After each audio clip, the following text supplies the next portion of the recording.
Employ 3 तरह के होते हैं। ये मैं आपको क्यों बता रहा हूं, ताकि यार आप जिंदगी में ना थोड़ा सा जंप कर सकें। हमारी ओवरऑल मैंने अपनी जिंदगी की पॉलिसी बदली है, जिससे क्या होगा, अल्लाह ताला आपको मौके भी देगा। अगर मुझे अल्लाह ताला मौके देता है तो मैं आपको बताता हूं मुझे अल्लाह ताला मौके क्यों देता है। ये बड़ा सवाल है, सिर्फ फलाने पे अगर अल्लाह का करम है तो क्यों ढूंढना चाहिए।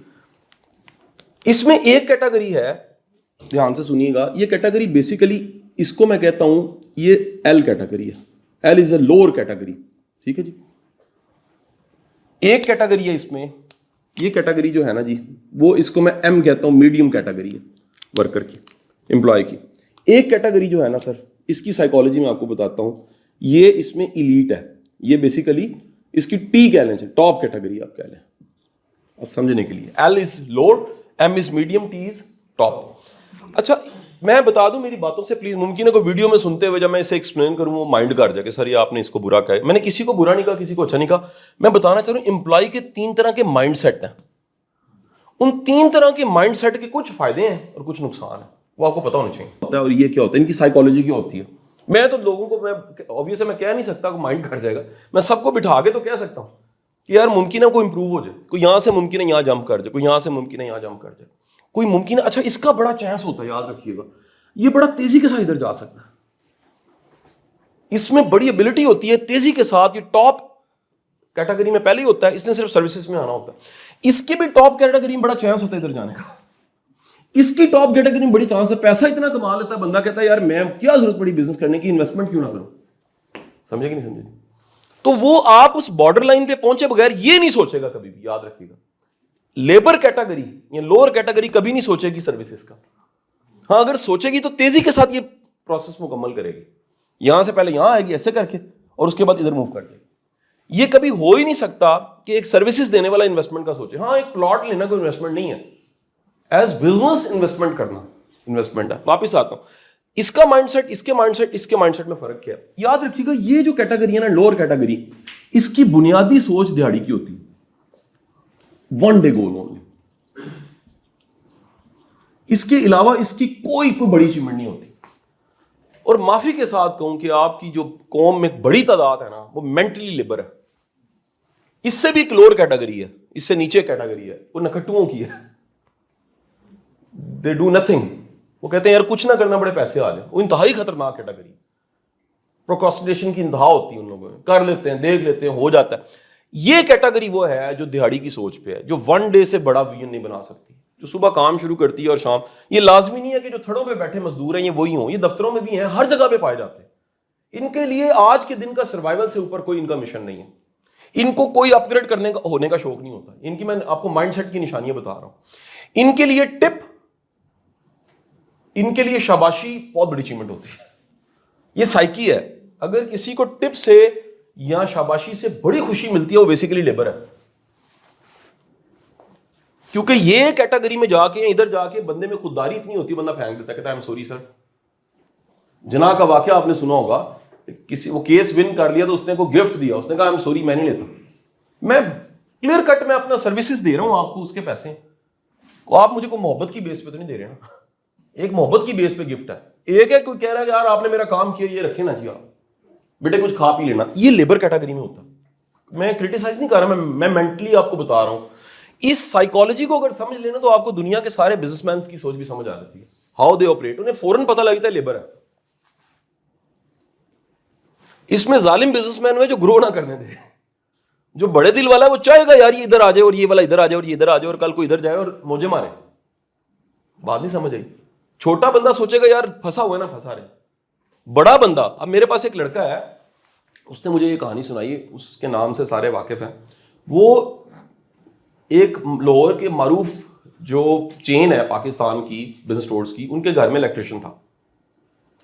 इलेक्ट्रिशियन, सिर्फ इलेक्ट्रिशियन की जॉब है। मैं आपको बताने लगा होने क्या लगा।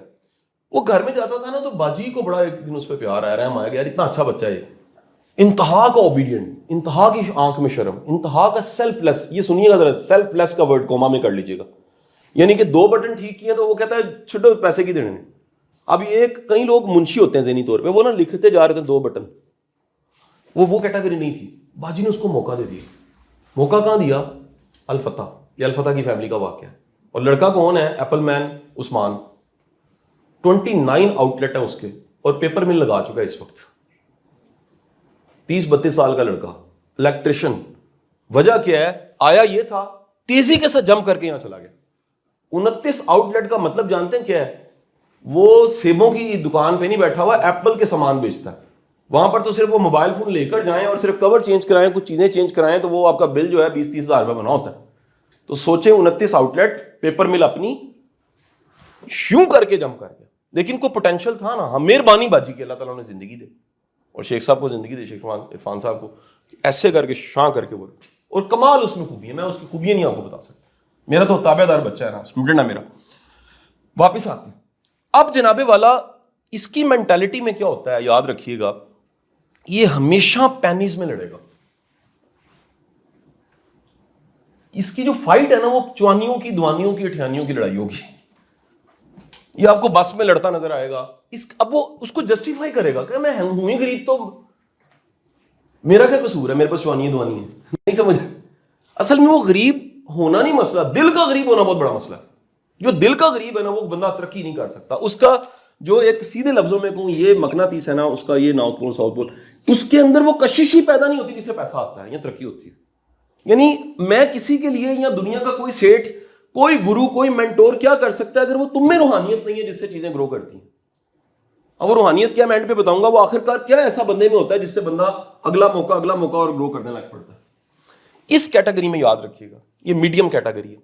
दे are very up to date and they are to the point, they are not bad peoples.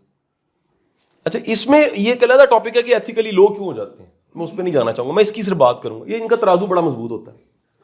ये अपने ओवर टाइम लिखेंगे, ये हिसाब किताब करेंगे, ये लेने में तो शेर होंगे, ये देने की कोई चीज होगी उसका हिसाब कर लेंगे। यानी ये कुछ भी अच्छा इनके लिए करे ना, ये समझेंगे मेरा हक है। लेकिन जब भी कुछ देना पड़ जाता है ना, ये इसको फौरन कैलकुलेट करेंगे, मैं यूटिलाइज हुआ हूं तो मुझे इसका जवाब मिलना चाहिए। याद रखिए, ये सबसे मुश्किल मेंटालिटी ये है इसमें। ये बेचारा तो अक्सर यहीं पर रह के सारी जिंदगी गुजारती, इस बेचारे में थोड़ा सा पोटेंशियल होता है ऊपर जाने का, ये जा नहीं सकता। इसलिए ये हमेशा आपको ज्यादातर दफातर में क्लैरिकल पोस्ट, मैनेजेरियल पोस्ट, छोटी छोटी जॉब में 10-10 साल, 20-20 साल से लगे हुए यहां पर मिलेंगे। बिकॉज कसूर किसका? अच्छा, अब इस बंदे की एक और निशानी है। ये बंदा एक टाइम पे आके कहने लग पड़ता है मुझे मौका नहीं दिया किसी ने। सर मौका, फिर भाई तेरे साथ प्रॉब्लम थी। तेरे अंदर एक बड़ी खूबसूरत टर्म जो अब्दुल सलाम को इसलिए बड़ी पसंद आएगी, किताबें पढ़ता है। ये मिटा दूं, समझ आ गई बात की? आगे चलो जल्दी से। यहां पर है आज का दिन, ये थी दिहाड़ी आज का दिन, 1 डे। ये है मीडियम टर्म, ये ज्यादातर 1 महीने का सोचता है, 1 मंथ। कहता 2 तरीक होगी, तनख्वाह नहीं दी मैनू, 3 महीने तो ओवर टाइम मेरा रहा। उसामा साहब नहीं दे रहे। ए जड़ा ना कैटेगरी याद रखो, ए इलीट कैटेगरी, इसको मैं ये कहता हूं एम्प्लॉय की इलीट कैटेगरी। ये आपको ये कोई लाजमी नहीं है कि थोड़ी तनख्वाह लेता नजर आए। ये आपको किसी एंग्रो, किसी यूनिलीवर में 70-70 लाख रुपए सैलरी लेते नजर आएंगे लोग।